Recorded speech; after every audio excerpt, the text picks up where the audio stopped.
উত্তরবঙ্গের আবহাওয়া এই সময় প্রবল গরম, শুষ্ক এবং বৃষ্টিহীন। দীর্ঘদিন ধরে বৃষ্টি না হওয়ায় অসংখ্য ক্ষুদ্র চা বাগানের দ্বিতীয় ফ্ল্যাশের পাতার কুঁড়ি বের হয়নি। একদিকে প্রবল গরম, শুষ্ক, বৃষ্টিহীন আবহাওয়া, অন্যদিকে বিভিন্ন রোগ পোকার আক্রমণ ক্ষুদ্র চা চাষিদের বাগানগুলোর অবস্থা শোচনীয় করে তুলেছে।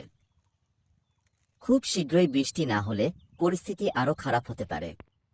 অসংখ্য ক্ষুদ্র চা চাষি প্রচুর খরচ করে বাগানে সেচের ব্যবস্থা করে চা পাতার উৎপাদন করেন, কিন্তু সবশেষেই যা দাম পাওয়া যায় তাতে চাষিদের কিছুই বাঁচে না।